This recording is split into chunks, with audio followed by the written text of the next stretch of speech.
Welcome. These sessions will be recorded. I'm pleased you could join us for the Bowie Education and Resilience webinars with 1917. My name is Pauline Marquardt, and I'm the Executive Director of the Greater Bowie Chamber of Commerce, which is made up of members with common interests and concerns related to the business environment in the Bowie area. It is the primary professional trade organization in the Greater Bowie area dedicated to the protection, enhancement, and success of business in Bowie community. The Bowie COVID-19 Business Recovery Assistance Program delivers online technical assistance to help Bowie businesses accelerate their post-pandemic economic recovery. This program is a collaboration between the Greater Bowie Chamber of Commerce and the Bowie Business Innovation Center Business Accelerator, and funded by the City of Bowie.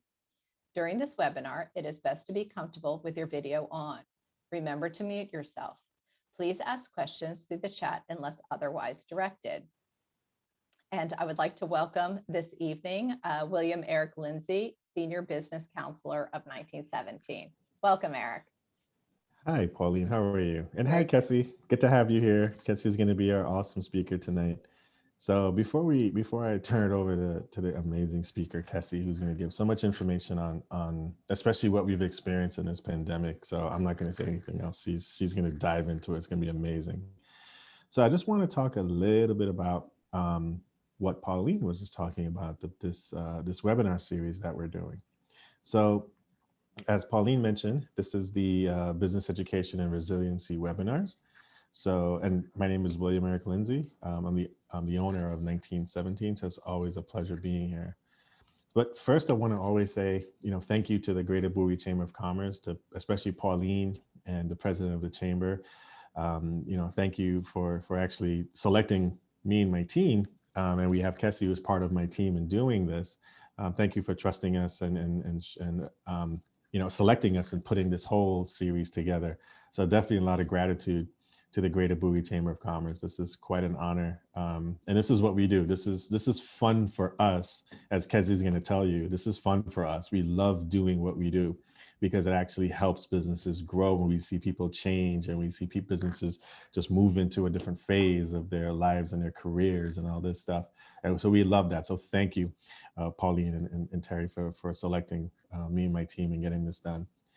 So just a little bit about the Business Education and Resiliency webinar series. This is a 2-section series. So we have 2 sections. We're in section 1 right now. So we have 12 webinars per section. So it's 24 webinars that we're doing. It's a lot of work, 24 webinars. We have a lot of great speakers coming. This is session 7 of the first section. As a matter of fact, we're actually doing an additional session. At the end of the 24, we're actually doing a 25th session, which I'll get into in a second. But what we've done a programmatic approach. One webinar builds upon the other. So the reason why we do that is because from the beginning, we talked about goal setting in your business. Then we moved to business planning. Then we moved to financial literacy. We did a couple webinars on that. Then we went directly into QuickBooks. We talked about the financial projections, for example. How do you project your numbers into your business? And tonight we're going to be talking about leadership skills and moods and how do you manage your team. I'm gonna leave it right there because Kessie just knows a lot about this subject, and she's gonna give us a lot of food to eat tonight on this subject. So just be ready. So we also had an update from Rod last week. A federal government colleague talked about the latest and greatest on the PPP and the EIDL.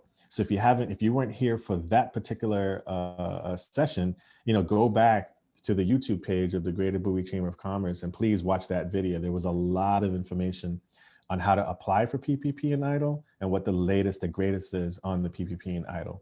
Okay, so take a look at that. Again, the grand finale is July 15th after the 2 sections. That's the 25th webinar. This is where we have a pitch your business competition.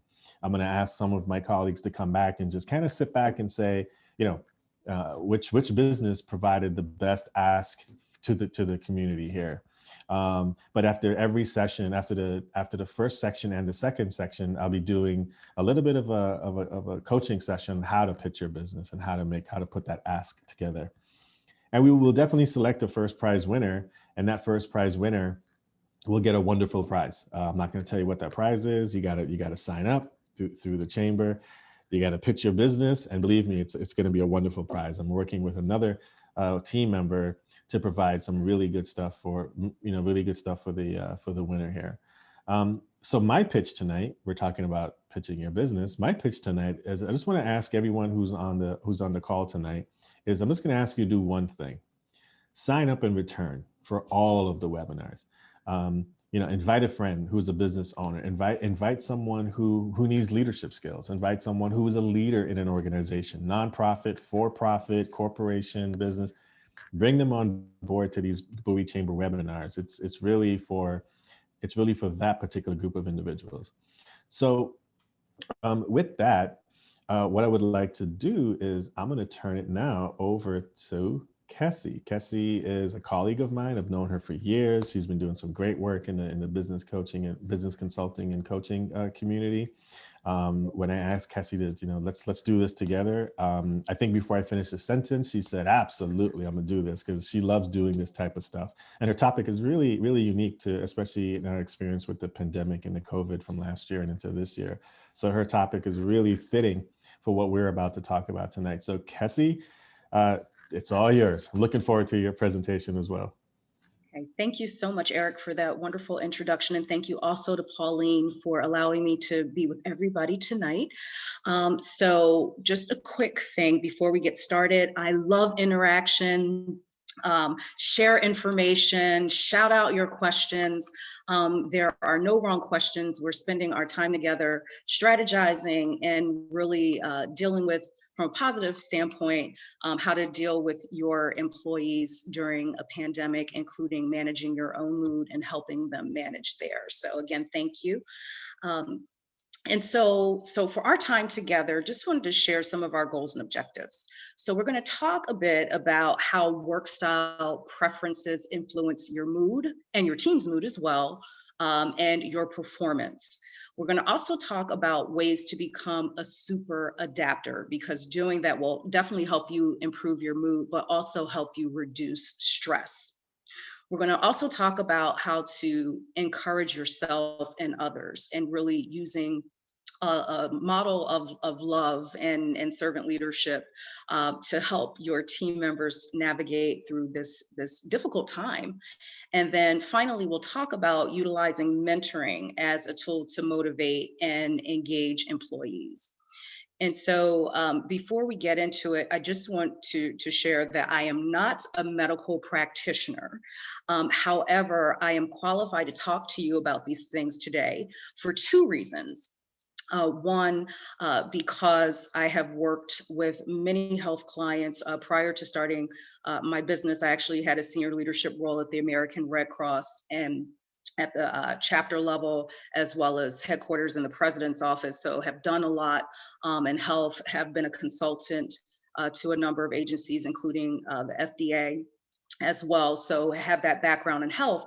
But the other reason why I am excited to talk with you about managing your mood and your team's mood during this time of pandemic and even beyond is because as a business owner, you have to know your employees, your team members, your strategic partners and alliances, and many times even your vendors, to sort things out when you're experiencing uncharted territory. And certainly the pandemic has done that for all of us over the past year. So just kind of wanted to share that with you.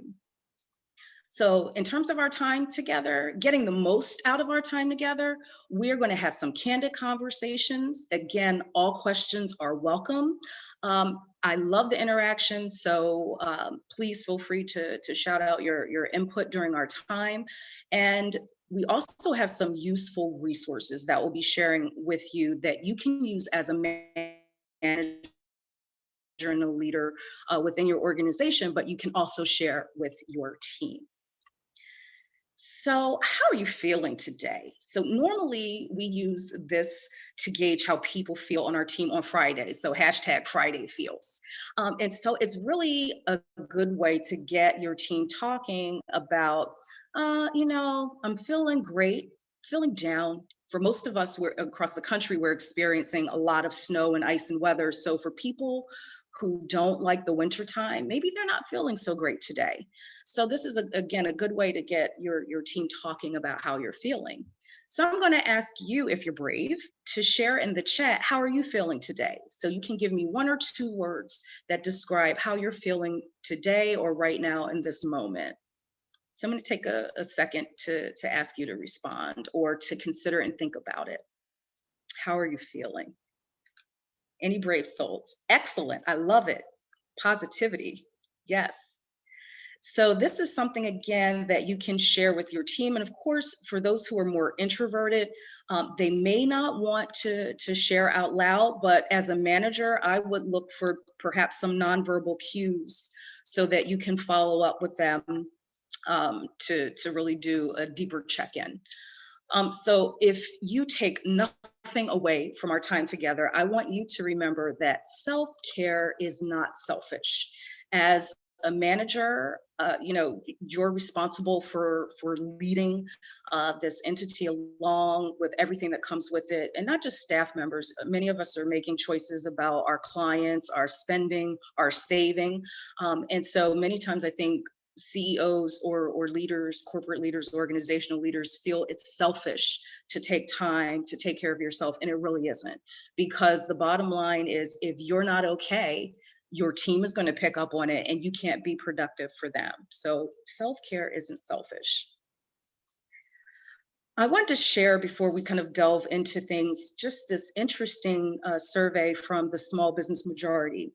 And so last month in January, they released a survey about some of the concerns of small business owners.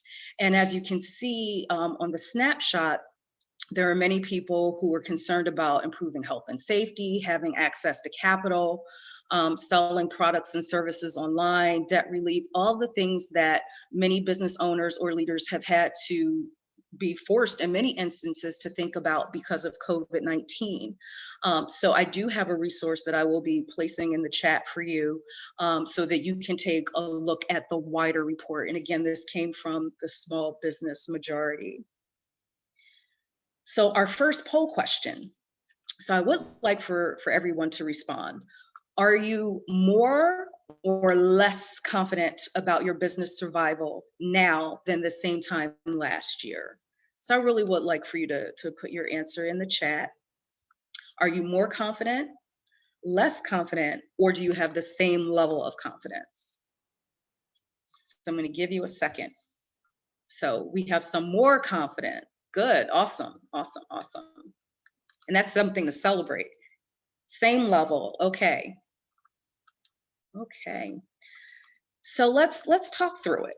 So what is so for those of you who may have said you're feeling a little less confident, what are some of the things that are going on to make you feel that way? And I'll also ask, for those of you who said more confident, share 1 or 2 things that are making you feel more positive or more confident about your business position this year. Okay, anyone want to share 1 thing? Okay, so we have some shy participants, and that's quite all right. So I will chime in with my own experience. So I think this time versus last year, in many ways, I'm more confident as well. The beautiful thing is, a number of the services we offer are things that people scramble to get in place, like policies and procedures, working from home, managing team members. But honestly, with uncertainty, there's still this question mark. So I think on one level, I'm more confident, and probably same, because there are some things that really haven't changed. But I think the key is to still move forward, and don't let those things that are unknown, just cripple us and immobilize us. So thank you for participating, those of you who did. So our time is going to be spent on 3 specific things you can do to increase your positivity, improve your mood, and your team. So strategy number 1 is know thyself. So I have 2 questionnaires I want to share with you. They are similar, However, what makes them distinctly different is that the first questionnaire really looks at CEO peak performance or leadership peak performance.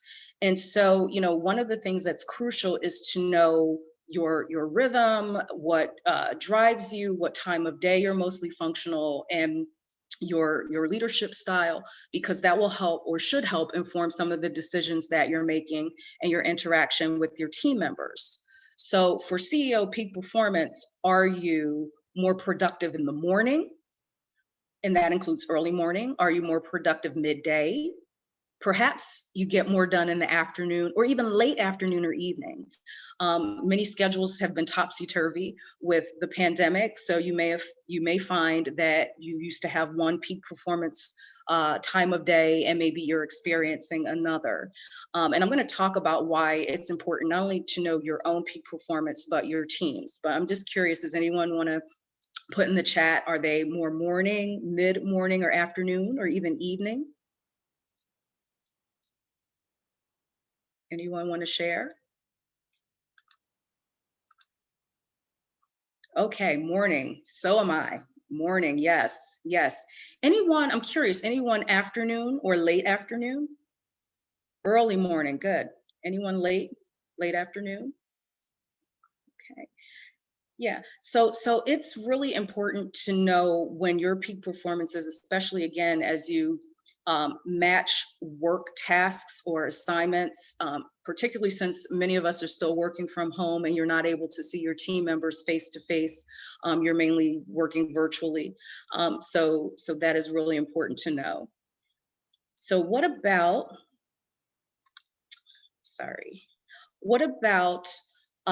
your leadership imperative? So these categories come out of Franklin Covey's 4 Essential Roles of Leadership, and I'm actually a certified leadership coach, and that's one of the programs we use. And so it's really critical to remember, whether you're talking about turbulent times or uncertain times like the pandemic, or even when things are going well, there are 4 critical things that really resonate with that model of the 4 essential roles of leadership. And they are: inspire trust, create vision, execute strategy, and coach potential.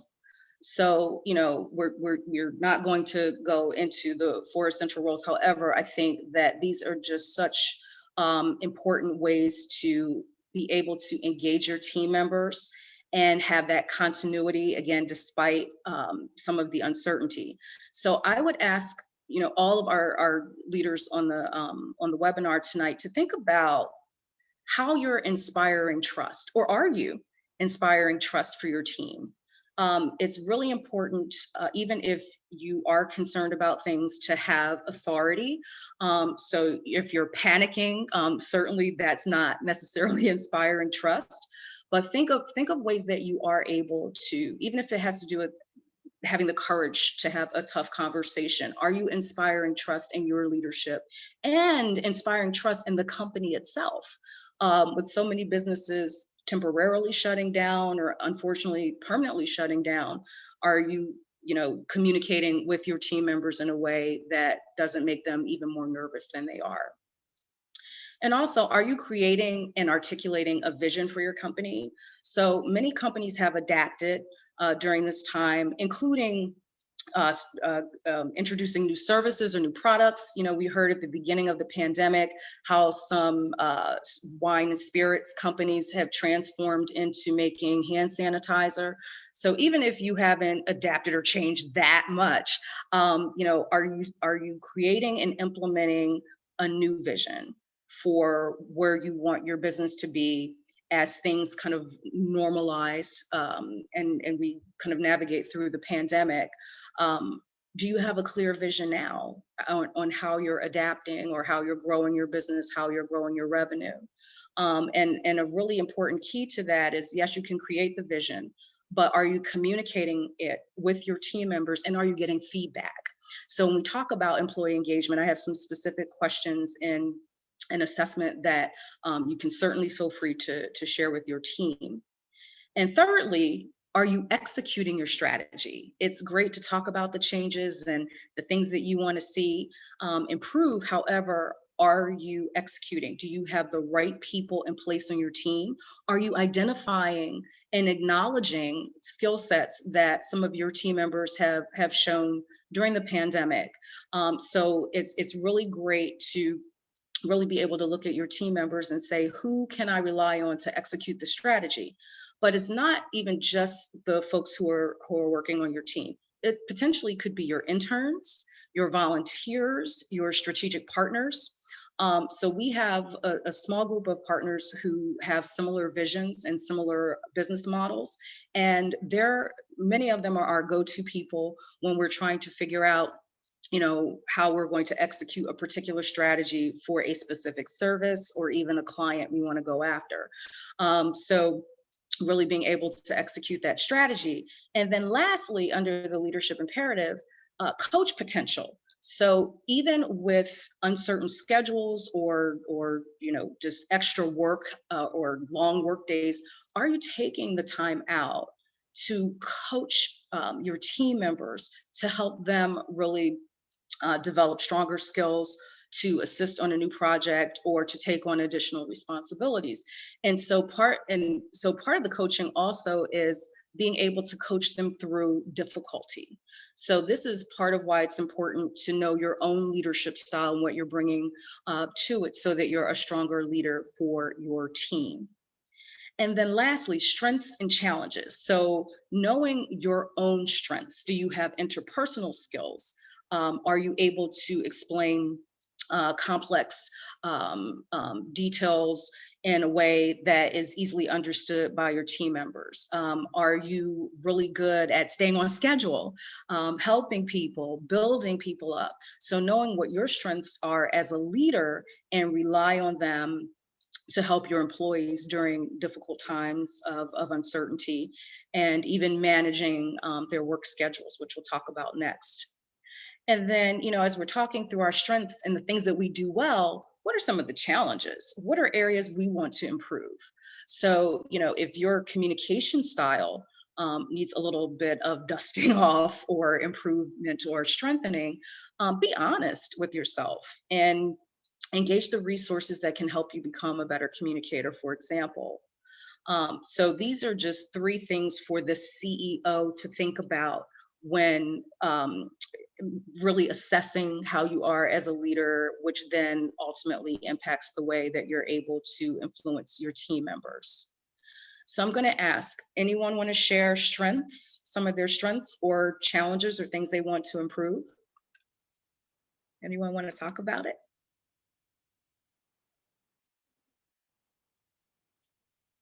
Anyone have any questions about the leadership imperative? Okay. We have a shy crowd tonight. Yes, we do. I will call on you. Must be all that. Everyone's tired from shoveling the ice and snow. That's the reason. Yes. So yeah, and it's so funny because there are probably people on your team who don't like this kind of weather and really suffer from seasonal transition. So today is actually a great day, would have been a great day, still is a great day to check in with your team who's working from home, to say, hey, want to check in on you and your family to make sure you're safe, and really have a chance to tease out of them a little bit if they are disproportionately impacted by the snow, the weather. It's not summertime yet, so it's still getting dark a little early. So, having these kinds of conversations with your team members that aren't overly intrusive, but it tells them that you're thinking about them and their well-being. And so that's really half the battle, letting them know that you're concerned. So for our participants on the webinar, if anyone wants to share in the chat, or you can unmute yourself and share maybe 1 or 2 things that you've done in the workplace to show your leadership imperative, communicating your vision, coaching your team members. Anyone want to share? Okay, so we're going to shift gears a little bit. We're still going to look at peak performance, but we're going to look at it from your team's perspective.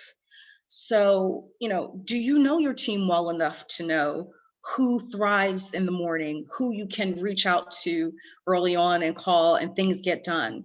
Do you have people on your team who are more mid-morning, where you know not to really assign, unless it's something urgent, to not to assign them something until maybe 11 o'clock or maybe even noon? Who's up in the evening sending you emails at 10 o'clock at night, 11 o'clock at night? So knowing their peak performance helps, number one, you get the rhythm again of your team members, but it can also help you figure out how to assign work, when to communicate. But as a leader, it should also be a trigger for you to determine who is getting out of balance. So one of the challenges that I've heard from a lot of leaders during the pandemic is not having defined breaks during the day. So, you get up in the morning, you're working at 8 o'clock in the morning, 9 o'clock in the morning, and you don't wrap up till 10 o'clock at night. So, I don't even encourage that for CEOs unless you're working on a particular project, because we do have to have balance. However, for your team members, that's a greater concern, because there typically aren't any barriers unless you introduce them or they decide for themselves, I'm going to, really try to have a defined schedule. So it's important to know how long and how much they're working, because you don't want them to have burnout, and you do want them to take care of themselves and their families as well.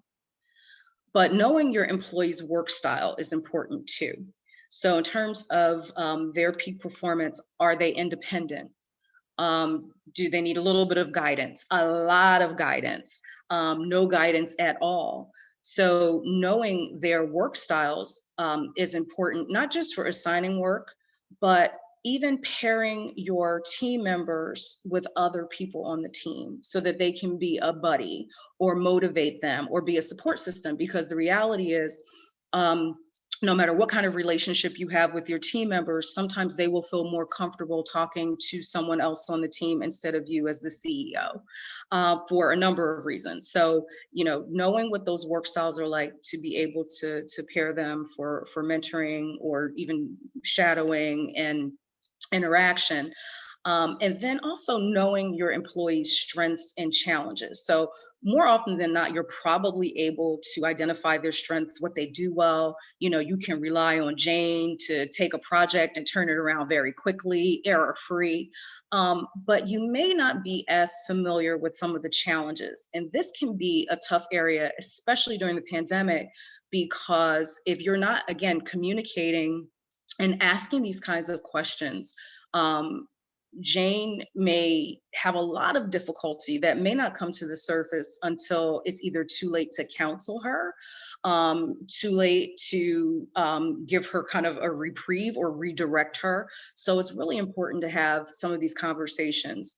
And I want to take a moment, since we're talking about, not only engaging your employees, but knowing their styles.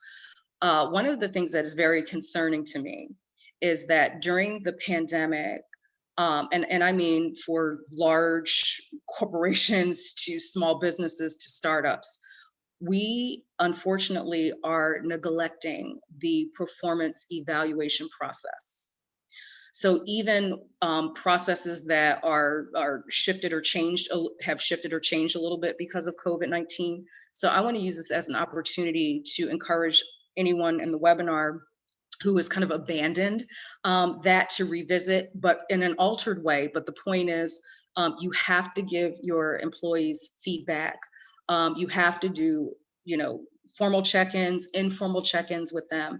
And so you don't want to be in a position where you're not talking to your team members or having some type of official performance check-in.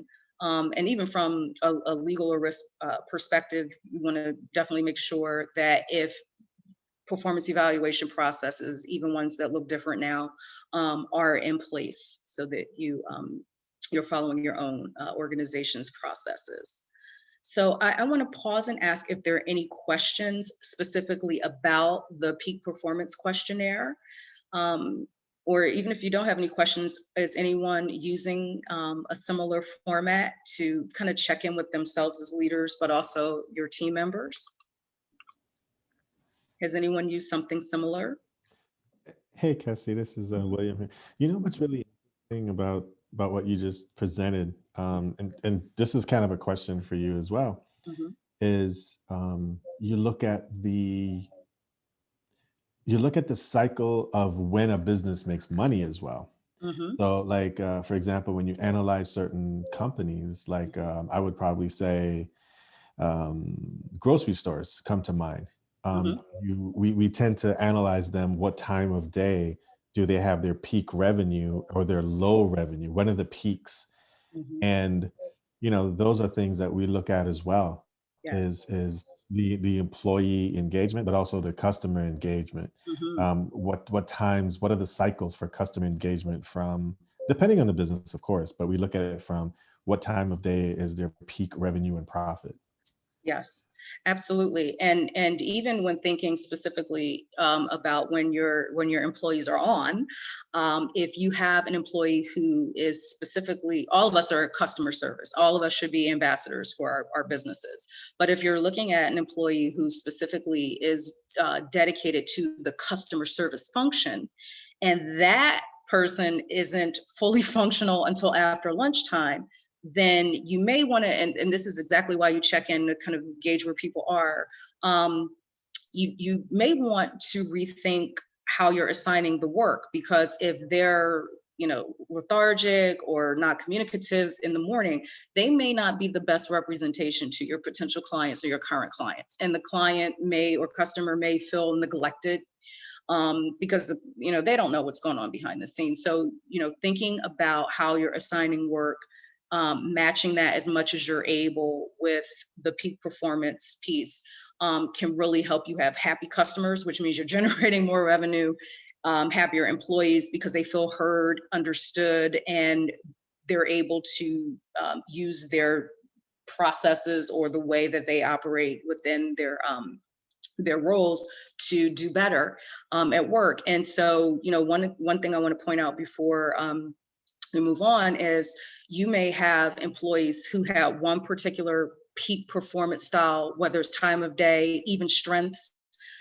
before the pandemic, that have changed. So again, it's really important to be that support system and do those check-ins, so that for people who may have changed or may quite frankly be in a state of depression or have anxiety, it's really important for managers to do periodic check-ins, and that buddy system for pair. Even if you're a company that doesn't have a whole lot of employees, you can still pair your team members with other team members with interns. Again, if you have fantastic strategic partners who have a vested interest in your success, and we've done this. We've paired one employee in particular was paired up with a strategic partner who has a similar function, and they're able to talk, and I don't have to be involved, but she's the support system for her.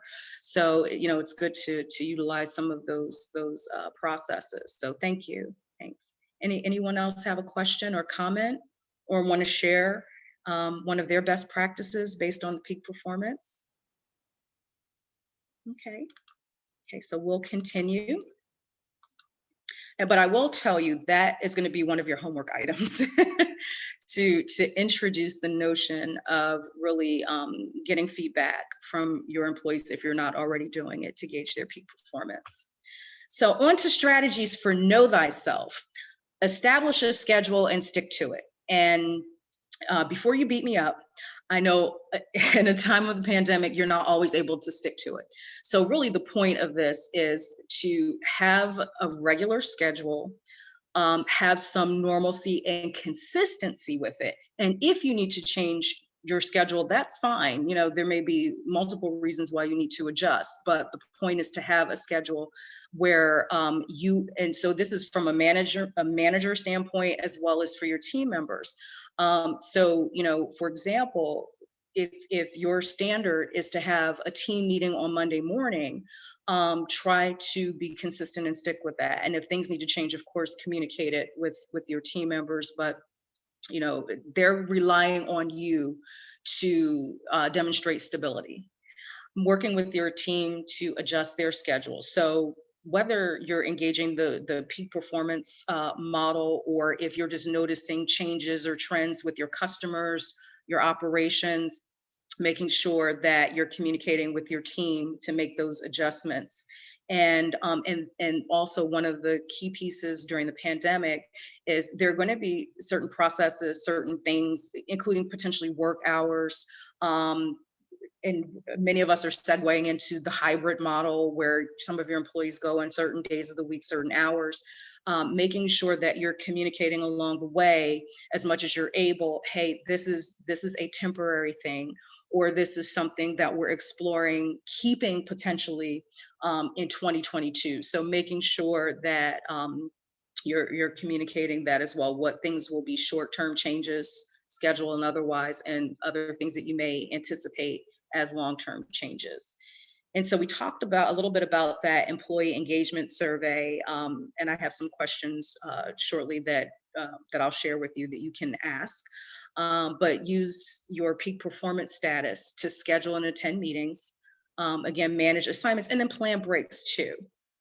And so you definitely want to make sure that you're aligning your work style with workflow as well. And then, again, alter your meeting format, flow, and length. So, one of the things I've also been hearing recently, heard it again yesterday, is about employees being beleaguered by just super lengthy meetings that are 2 hours long, an hour long.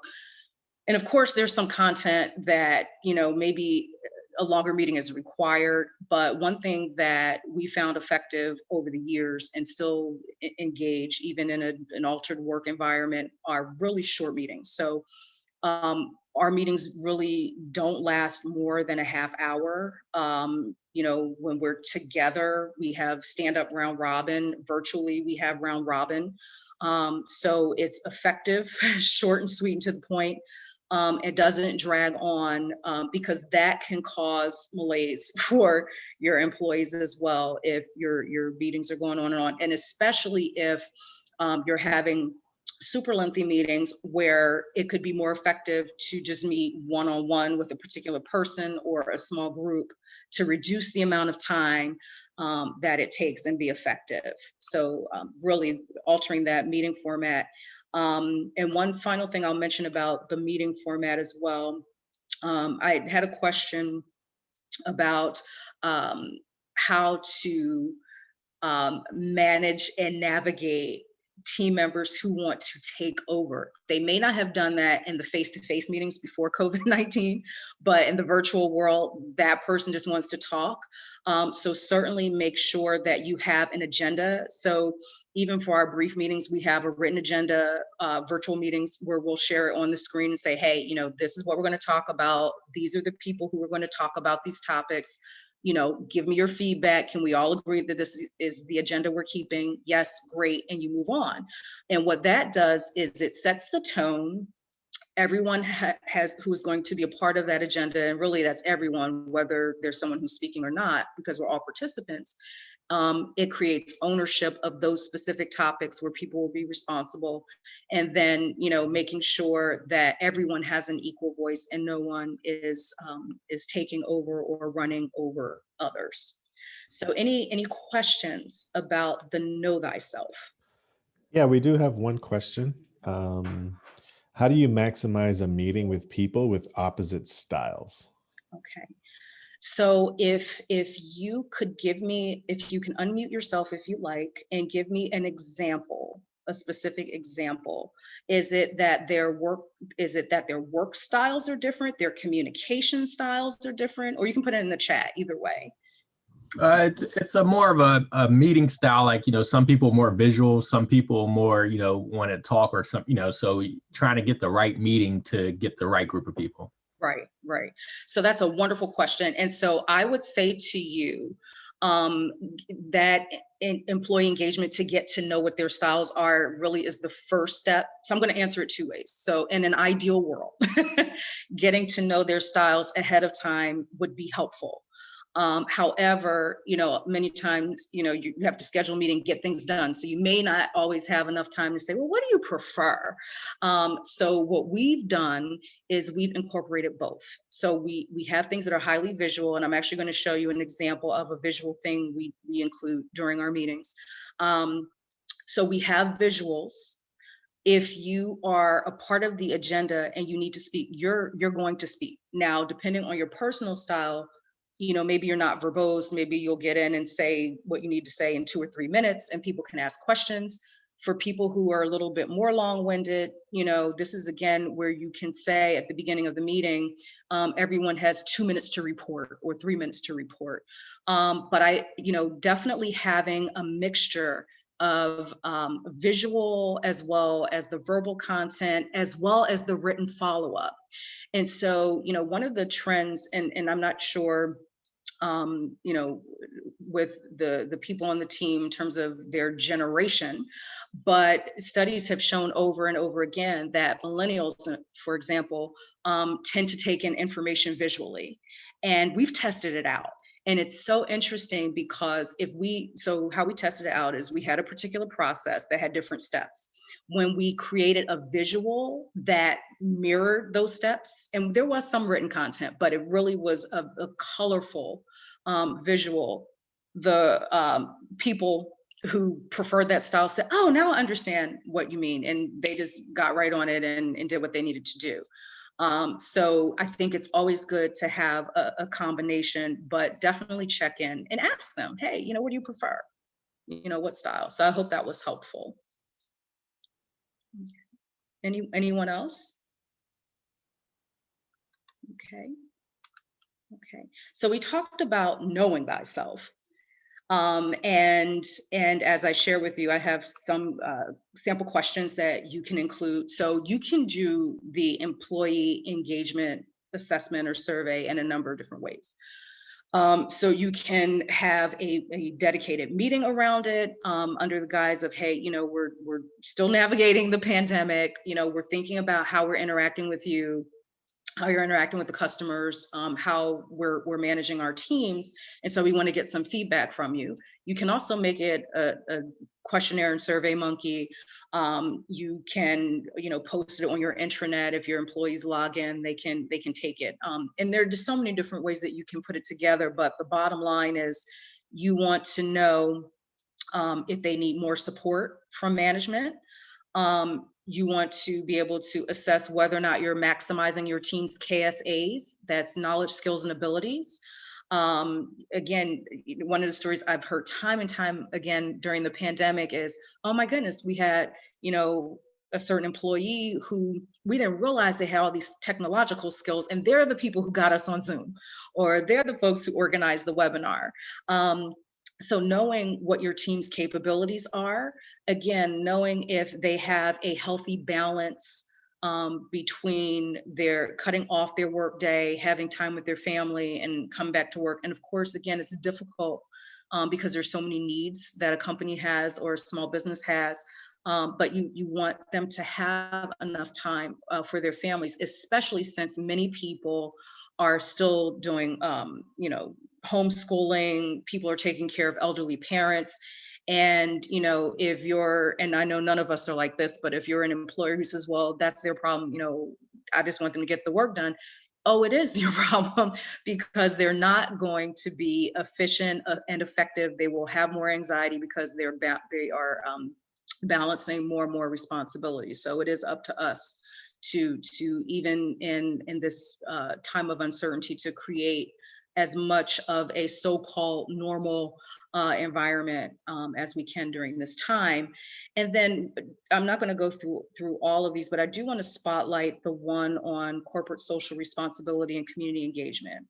One of the things that has been so wonderful to see during the pandemic is how people have banded together to help our fellow neighbors. And so, if you're really trying to motivate your employees, help them elevate their mood, support community engagement efforts that they may want to participate in. So, if there's an organization that your company has been supporting, maybe it's a mentoring project or program, please communicate that with your team members, but also ask for suggestions.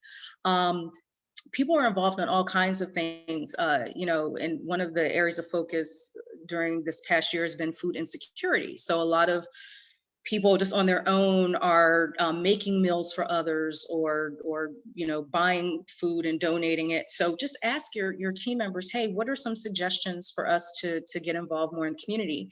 And so it's a very purposeful thing that gives people joy. So that's another really great way, productive way to encourage them and increase their positivity. Again, having a clear vision and direction for your company. Two things, and then we'll move on. One, the commitment to health and wellness. So there are so many resources for you to get your employees engaged in that promote health and wellness. They don't all have to be structured programs. Structured programs are great as well, but it could be organizing a morning yoga session. It could be an evening, low cardio workout. There is an organization of women business owners that's the headquarters is based in DC, and the president just said yesterday, hey, we're doing this weekly thing where we're both riding on the Peloton. And so if you're riding on Peloton, we want you to join us. So it's a great way for the health and wellness, but it's still building community in a virtual world. So these are examples of some things that you can do that will elevate your teams and quite frankly, yours as well. A different extreme, and this is something we've done, I think, once since the pandemic started. Many companies that have the escape rooms are now virtual online. So that's a great team building activity to do a virtual escape room. So these are just some suggestions for how you can, boost your team members' moods, and again, yours as well. And then lastly, consider, if you're not already doing this, allowing your team members to become engaged in professional development opportunities. So, if it's a project management certification, or learning another language for that you can use for clients you already have now, or you want to expand into an area where that language skill would be helpful. Taking a class at a community college, so supporting them and really nurturing them in their professional development. And then certainly making sure that you're having effective, regular communication with them so that they know what's going on. So I have another question. And so you can either unmute yourself or put it in the chat. What has been the most difficult thing to adapt to during the pandemic? The most difficult thing?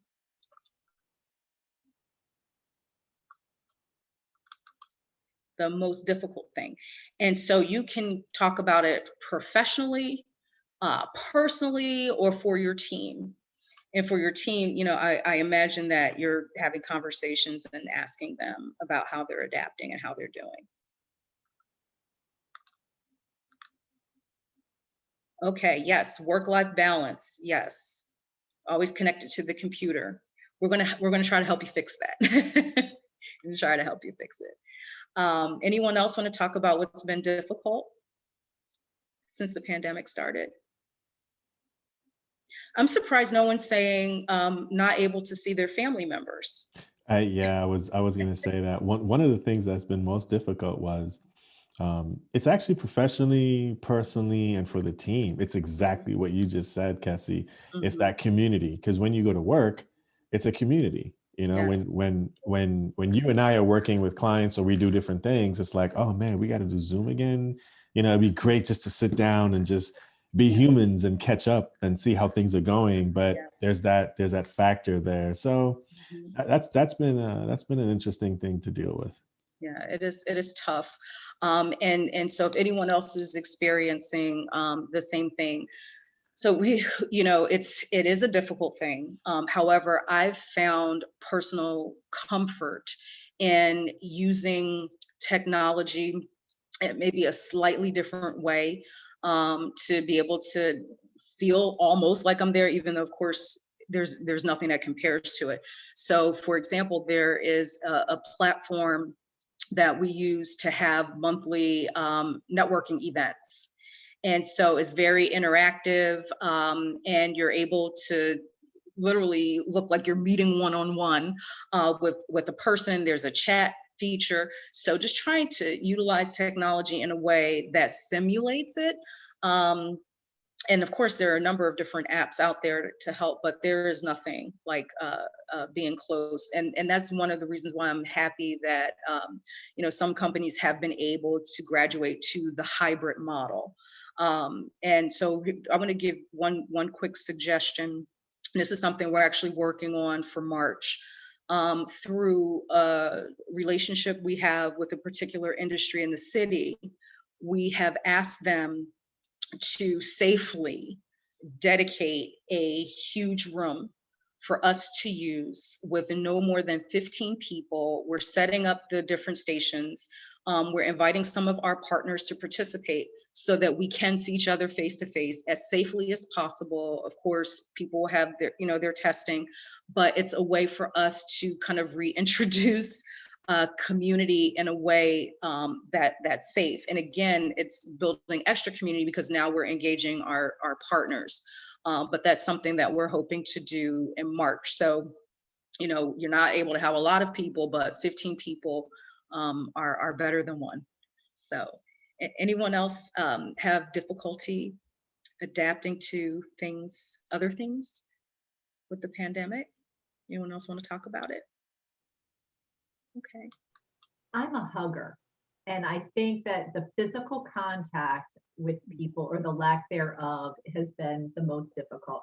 Even with my family, it's trying to, with older parents, it's trying to keep them at an arm's breadth. So yeah, I think it's really the social interaction and the physical interaction. Yes, absolutely. Absolutely. Yes. Okay. So for strategy number 2, for strategy number 1, we talked about knowing yourself, knowing your team members.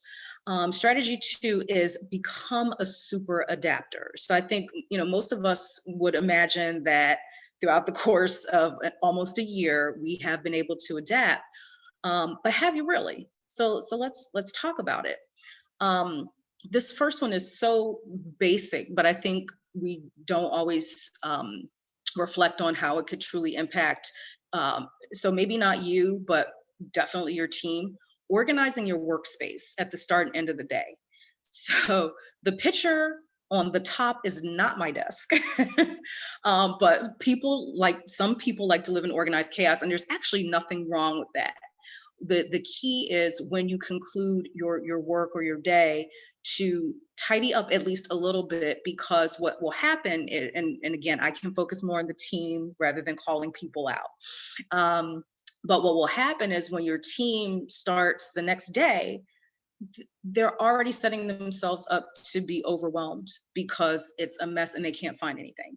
So, just making sure that your workspace as well, making sure that you're tidying up. So I will confess, the picture on the bottom actually is my desk. And this was pre-pandemic. However, it pretty much looks that way now, because I don't function in organized chaos. So I know for my own personal style, and this is why it's important to do an assessment of what makes you thrive and then what stymies you. You have to know that. I would not be able to function in chaos. So knowing your own style. So also streamlining your to-do list. So I like to use the rule of 3. Because on any given day, as a CEO, as a manager, you have 100 things to do that never seem to completely get done. So I've streamlined over the pandemic how we deal with to-do items.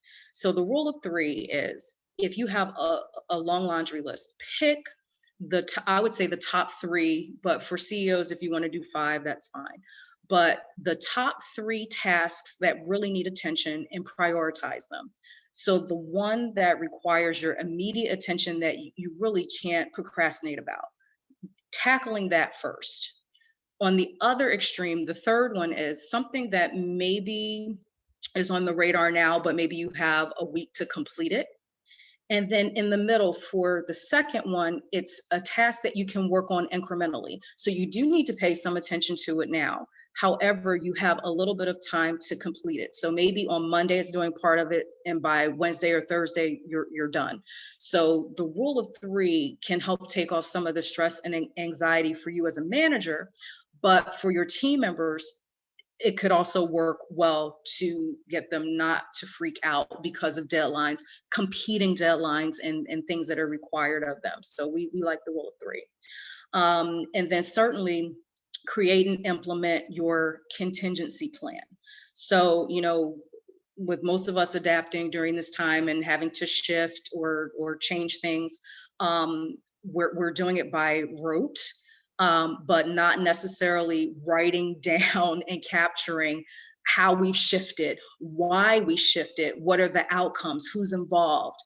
So knowing that, because if this new process or these new processes are things that you need to repeat in 2022, and you have a team member who is managing it and that person has moved on, then you don't have down on paper all of the steps and things that that person did to implement these new processes. So making sure that you're writing them down.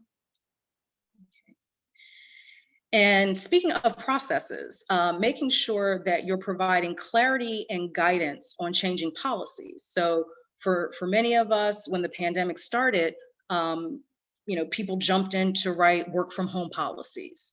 One of the policies that we have adapted as well during this time is our PII, protecting personally identifiable information.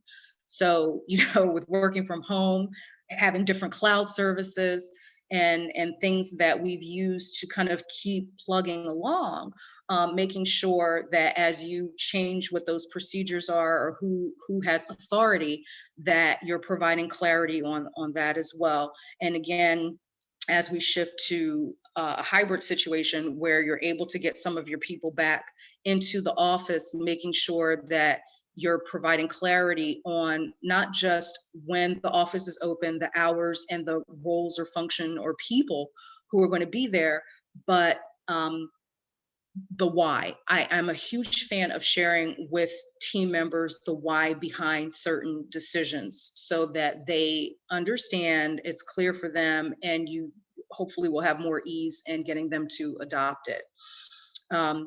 Avoid things that trigger frustration and anger. So this is for us as leaders, as well as our team members. And so one of the things that I just have to put out there, it is quite all right to take a moratorium on news. Besides the pandemic, vaccine, whether you want to get a vaccine or not, what the requirements are, societal issues, there's so much going on. And so one of the things I hear a lot when talking about managing your mood and your team's mood is frustration because of letting TV time in or doom scrolling. So I think that it is very important for us as leaders to make sure that we have clear minds and hearts as we're leading our businesses, but also encouraging our employees as much as we're able. Of course, you can't dictate, what they do, but encouraging them to get exercise or again have wellness, because it's not healthy and it can trigger responses from people.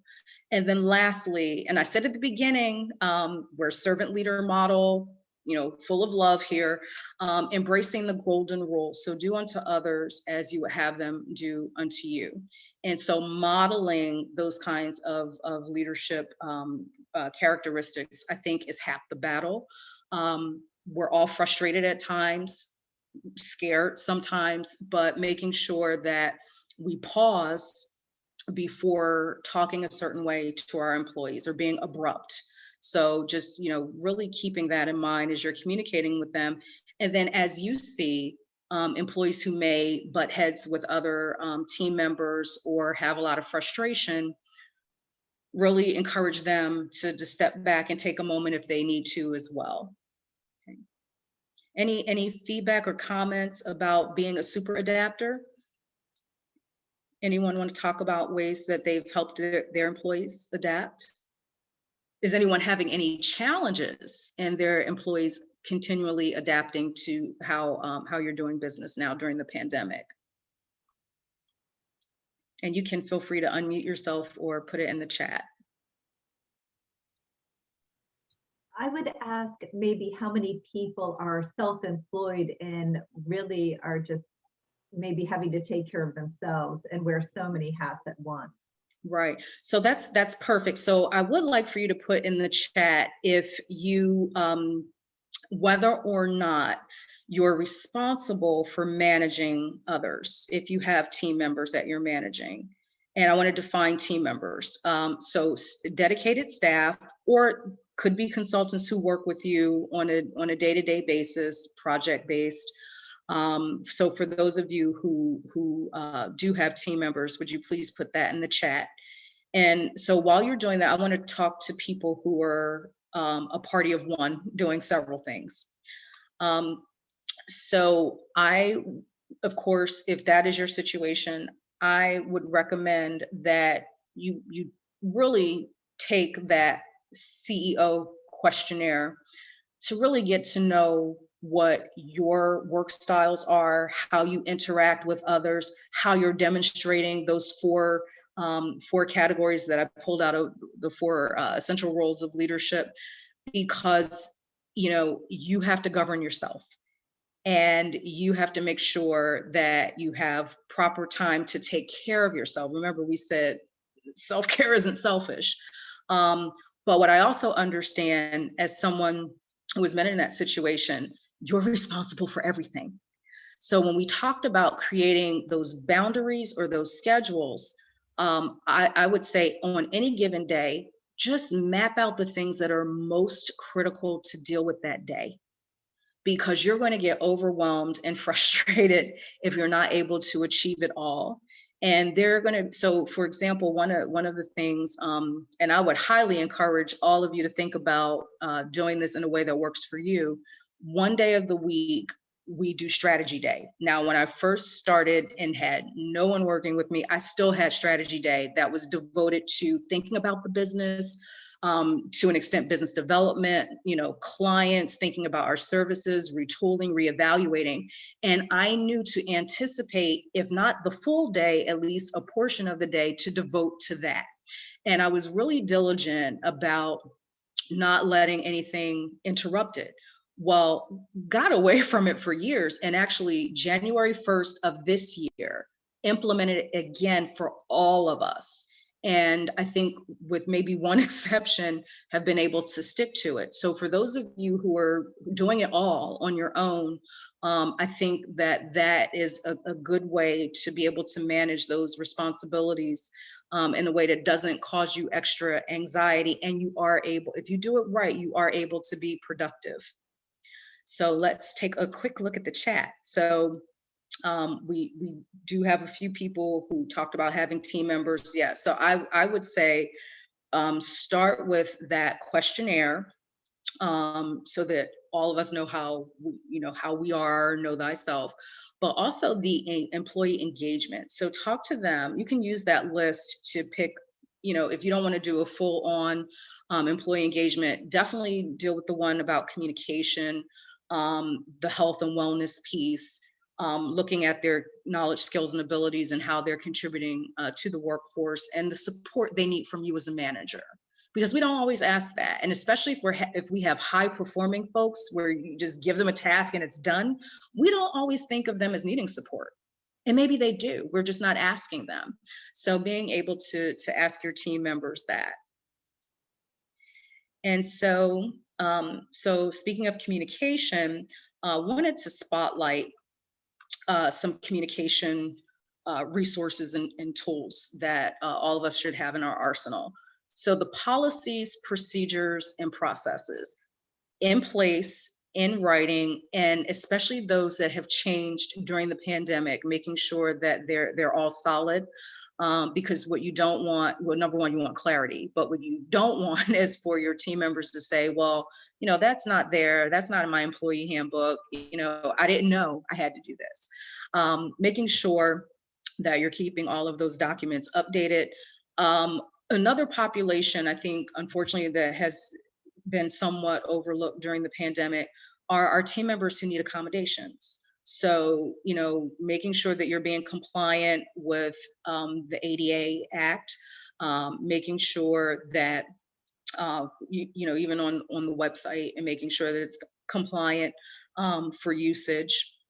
And then I'm curious to know, for those of you who do have employees, how many of you are using newsletters or e-alerts, intranet, employee-centered communications, and even perhaps social media to connect in a positive way with your employees that could ultimately enhance their mood. So if you are using newsletters or these kinds of communications tools, I would love to hear from you.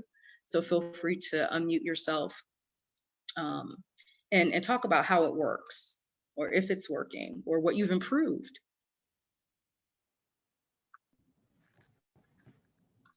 Yeah, Anyone want to share? the one thing that we do is within my team is we share like subject matter expertise. So if we find an article or a document that will help the people that we work with or help each other, for example, the latest and greatest on the PPP or the idle information that SBA shares that information, we definitely share it with the team.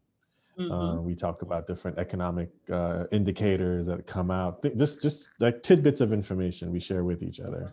So Yes. that's one thing that's one thing I definitely promote with our team.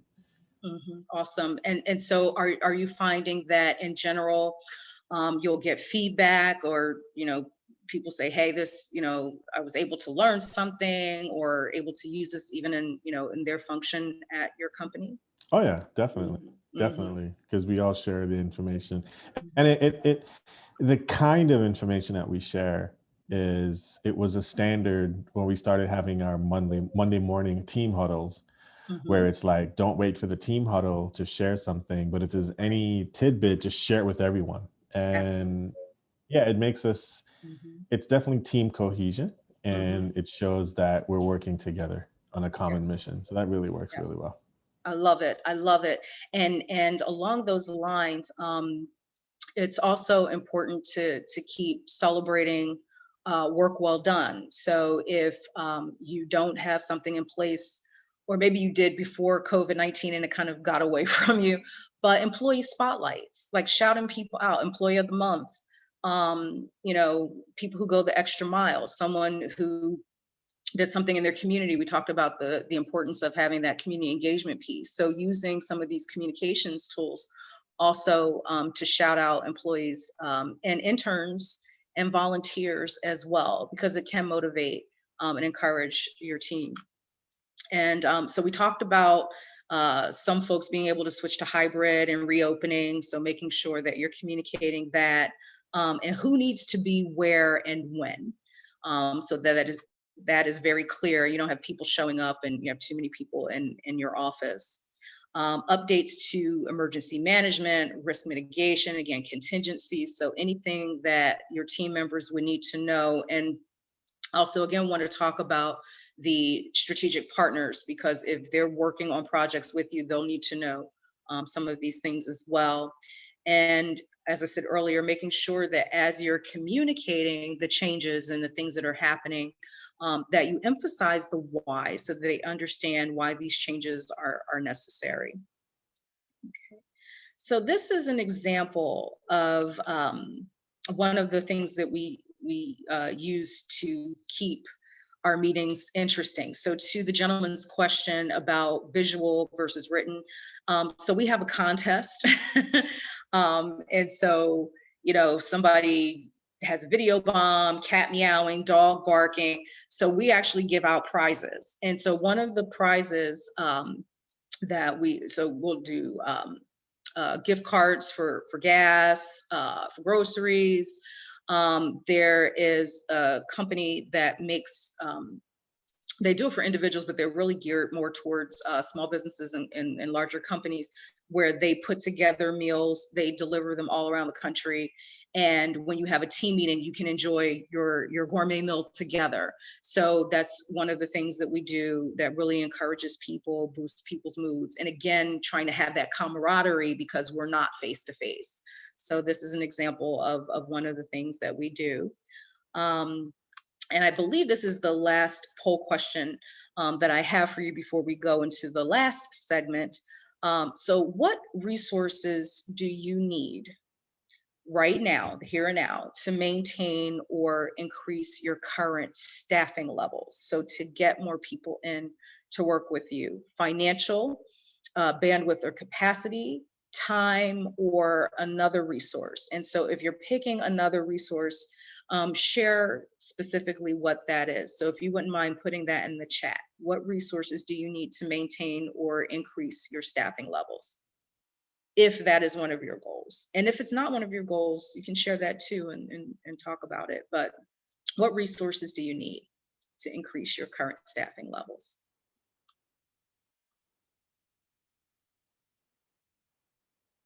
Okay, so let's see. Yes, I think finance is number one. Probably number one for all of us. Yeah. Does anyone else want to chime in?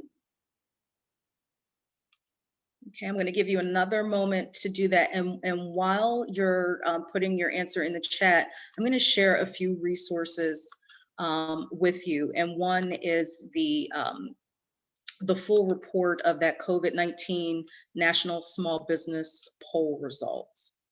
So I want to share that with you. Anyone else have any resources that they need?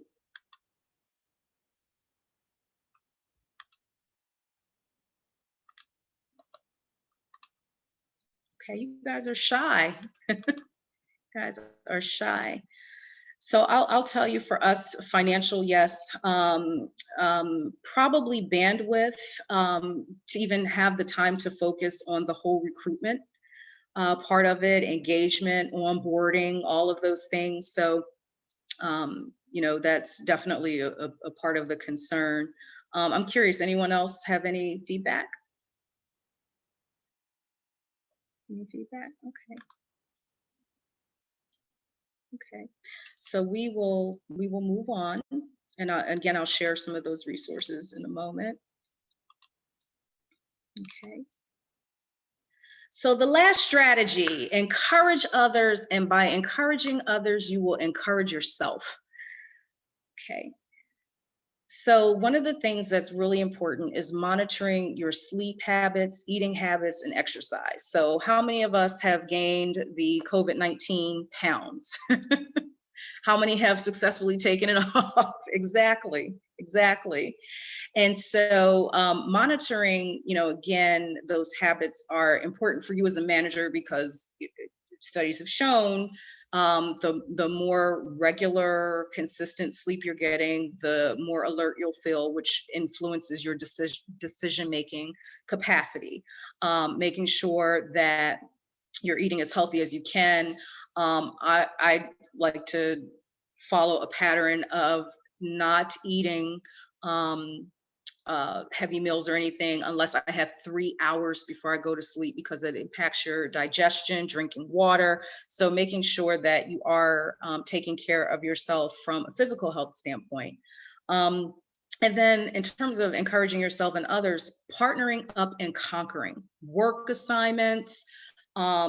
So for the partner up and conquer piece, the movie night or matinee. So, you know, we talked earlier about the lack of being face to face, but again, there's some tech options that can help a little bit with that. So there's a particular streaming service where you, your friends, or your family can connect wherever you are in the world and watch the same movie at the same time and connect and interact with each other. So that's a fun activity that takes the stress off, and you're able to all engage at the same time. I mentioned earlier having a yoga session, a low cardio workout is helpful. And then I share with you the virtual meeting bingo as a particular resource that you can use with your team. So people use different things to calm them down. I love music. I think music is very powerful. So when I'm feeling, anxious or nervous, um, typically we'll use music to make me feel better, whether it's classical music, or a song I've written on my own. It can boost your mood. So I will ask, what's one thing, and you can chat about it or unmute yourself. What's the thing that calms you down and keeps you centered and focused and less stressed? So whether it's music or exercise or whatever, would you put it in the chat or unmute yourself and talk about it? What's the one thing? As people are entering their answers in the chat, Mhm. um, one, I want to give kudos to you, Cassie, for what you did. Was it December? I think it was December, right? Where you did that virtual, kind of a Oh, virtual party, virtual yes, networking yes, party. Yeah. yes. Yep. hmm Yeah, and so what Eric is talking about is the platform I was saying earlier, that we use. It truly is interactive, and so it's designed to get people to network, but a little differently. So um, when you join the platform, you're actually paired with people. It's like a speed dating thing, and you're meeting with someone one on one, and the way that your picture looks on the screen is almost like you're there. So you're able to interact, chat, and then we do like fun contests as well. I think the session that you attended, we did not an ugly sweater, but like a festive Christmas look. And so, we gave out prizes for that. So these are, some of the things that may seem like small things, but people really enjoy. And we've actually gotten a lot of great feedback. And that platform, by the way, is something that you can use for your team building. It doesn't have to be, something where the external public participates. You can use it for your own team as well. I love this music. Yes, cello, nice and soothing. I love it. And so, if anyone else wants to share, and so part of why I'm asking, I'm not being nosy, but I think that having something that soothes you can really help you manage your mood. It's important to know those things ahead of time and be very mindful about how they can positively impact your outlook. So that if you are in a stressful situation, or whether it's something you're dealing with a client, or even a difficult team member, that you have something at the ready that you can focus your mind on. And so, even pausing in that moment and thinking about what gives you pleasure or joy, is a great way to keep your mood elevated, keep that positivity going. Again, especially with uncertainty and not always knowing when things will end or how they will end. So bear that in mind. And so I just talked about that, rediscovering the things that motivate you and the things that motivate your team. So I can't underscore how important it is to know what your team likes and prefers, and their habits, because again, that's half the battle. And being able to respond to those needs, can help make you have a happy team. Establishing a mentoring program, so you can partner them up for buddy system. Again, reach out to your strategic partners and alliances to ask them to be mentors as well, for your team members. And I think this next one is really, really important for us as CEOs. Make sure that you have a mentor and that you are mentoring someone else, because you have a wealth of knowledge that you can pass on to other CEOs who may be struggling and drowning and feeling like they just don't know what to do. And so you have resources that you can share with them. And at the same time, by engaging a CEO who you trust, you've got to be able to trust them, feel comfortable with. That person is a great individual who you can run ideas by, and you can strategize with and say, hey, this is what I've been encountering, this is what I'm experiencing. Yes, you definitely have to trust that person, but we all have people in our networks. If we think about it, at least one person we can go to, and then I will stretch it even a little bit more. So you should always have a mentor in place, but I also recommend having a mentor who exemplifies where you want to be in terms of either business size, their level of compassion toward others, particular skill set they have, and be able to talk with them about their success stories, what their challenges were, regrets. I think it's important for us to hear from other CEOs because it is encouragement for us as well. And this last one has to do with forgiveness.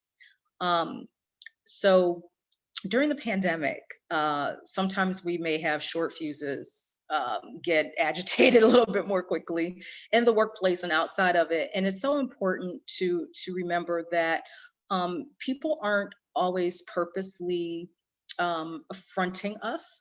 Sometimes people just aren't thinking about it, and that includes your team members. So, give yourself a break first. Forgive yourself perhaps for missteps that happen at the beginning of the pandemic. Maybe you didn't adjust or pivot as quickly as you wanted to.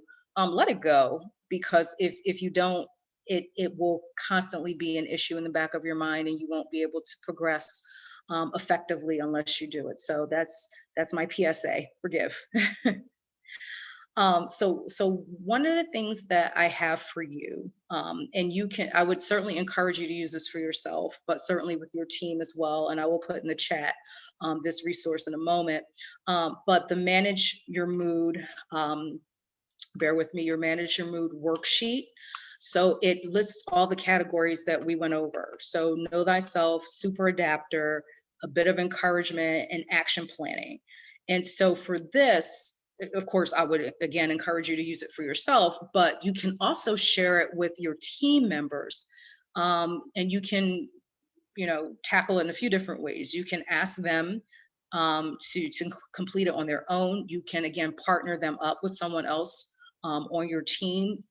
This is actually a really great team building exercise. So, maybe you don't necessarily have the time to devote to a full on employee engagement survey, but this can do the trick as well. Because it will, if they are completing it, it will give you insight about what they think about themselves, which ultimately impacts the work that they do. Are they able to adapt?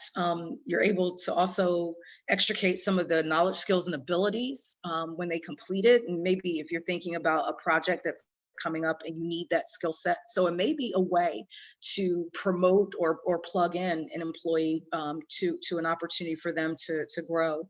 And really it should inform you about ways that you can encourage your staff. And again, if you're completing this as well, what type of encouragement you need, and then identifying the resources to help you. So I'm going to put in the chat the worksheet. But while I do, does anyone have any questions or comments? Just as we wait for comments in the chat box, that sheet that Kessie just showed us, where she's also going to have a link to it on the YouTube page for the Greater Bowie Chamber of Commerce once the video goes up. So, we'll definitely share that information with everyone. So yeah, thanks Kessie for giving us that resources. And yep, there Sure. it is. Absolutely. And so the actual PDF document is coming now. Okay.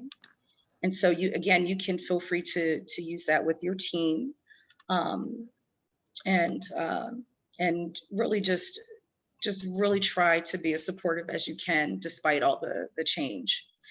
So I mentioned that I live for music. So I wanted to share a few songs that are on my playlist. They transcend genre, time that they were released. You'll see I even have Dynamite by BTS. You can't feel sad when you're listening to Dynamite. But for those of you who are fellow music lovers, I'm happy to share my playlist with you on Spotify. It's on Ask the Strategist.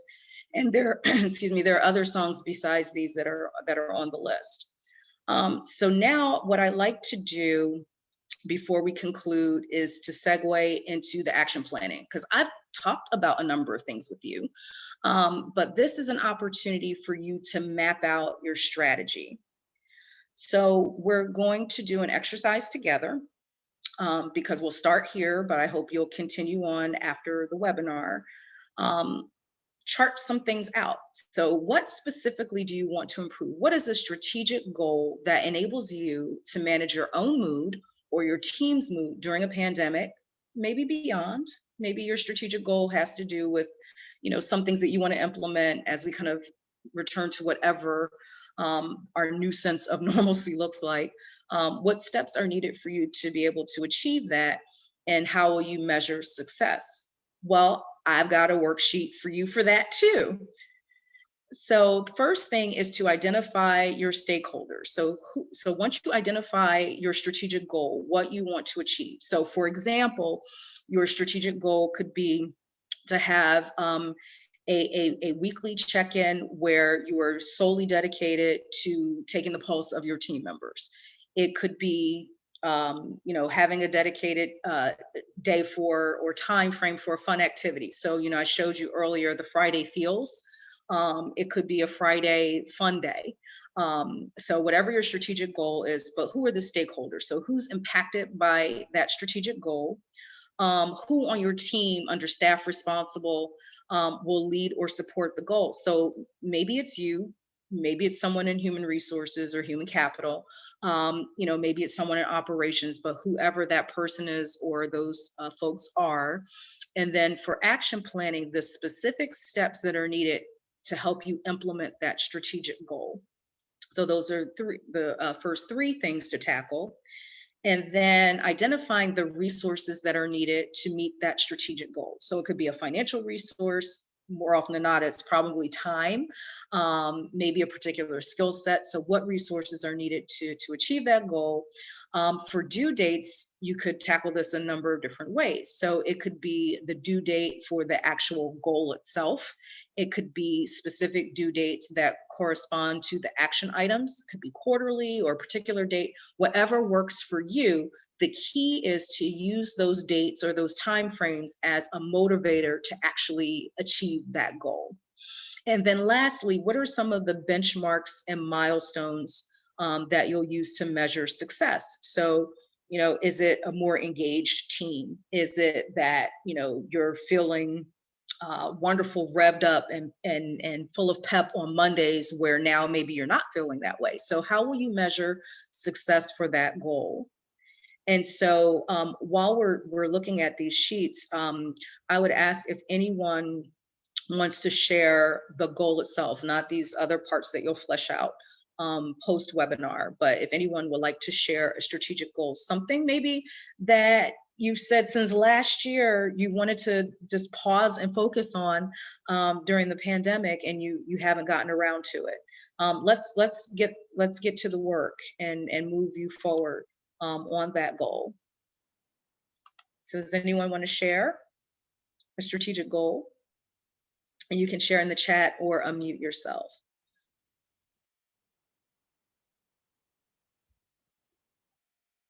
Okay.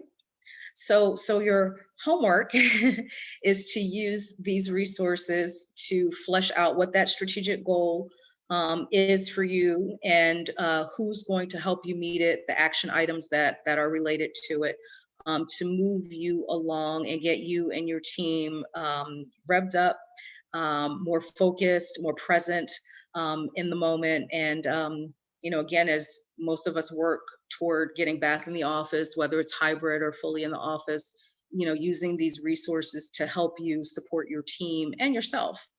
Okay. And speaking of resources, we have some additional ones. The National Suicide Prevention Hotline, the National Alliance on Mental Health and Mental Illness. The last resource is really, really great. There are a number of mental health podcasts. So, again, if you're hosting like a wellness session, sharing some of these resources are probably helpful to your team. And if you want to engage the resources as well, because again, we just want a healthy, productive team. And so in the poll, I'm going to pause because Eric, you're probably going to cover that, but I actually have a survey where I would love for you to give feedback specifically about the webinar and And I just really thank everybody for the opportunity to talk with you about managing your mood. And certainly we'll pause for questions or comments. Could you go back to that that SurveyMonkey link? Excuse me, Sure. the SurveyMonkey link, so I Okay. can put it in the chat. Okay, sure. Okay, bear with me one moment.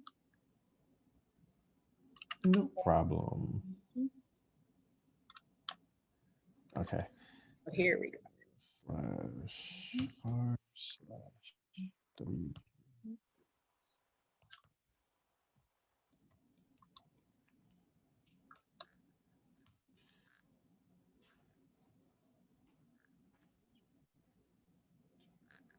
I hope this is correct.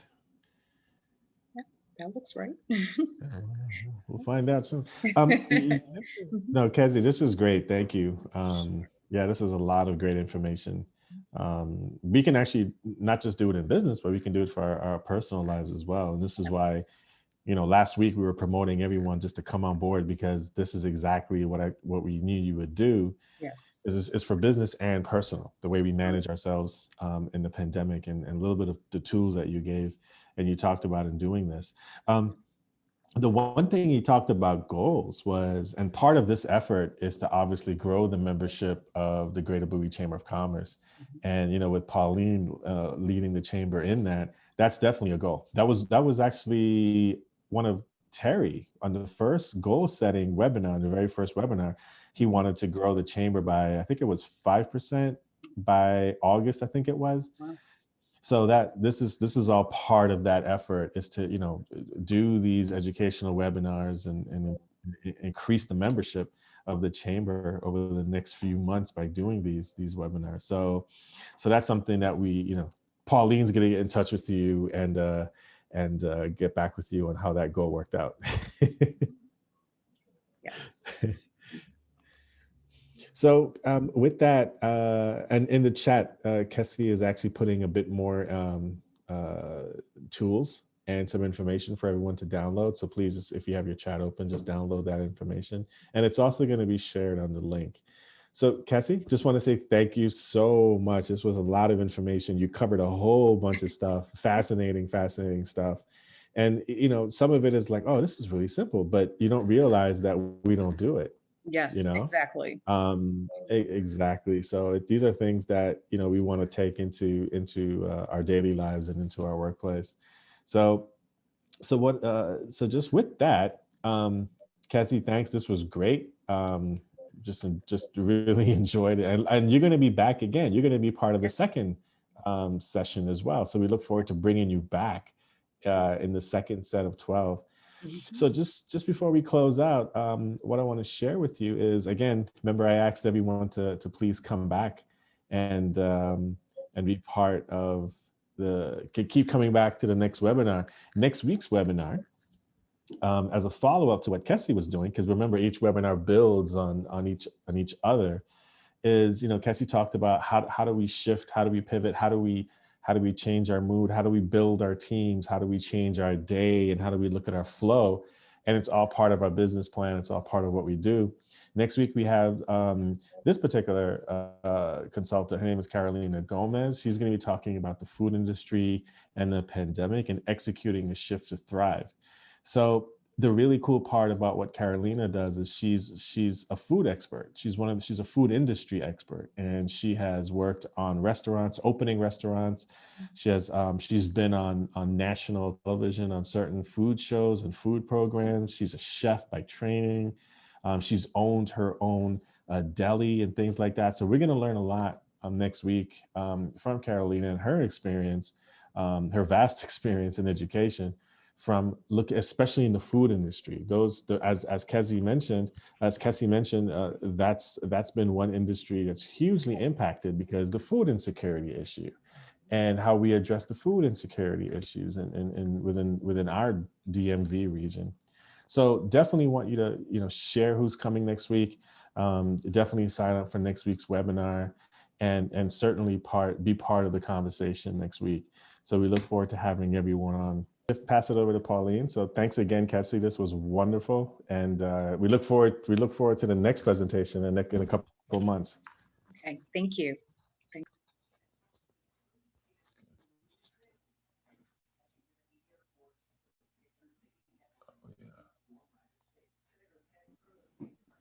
You're muted, Pauline. Pauline, you're muted. I think I just won the gift certificate, didn't I? But anyway, if you thank you so much for joining us today. If you could take a moment and answer the exit poll questions. It's been another informative interview by 1917 LLC. And thank you so much, Kessie. And thank you, William. And now more than ever, we need business plans. And this concludes our event. So after you finish filling out the polling question, I will see y'all next week. Thank you.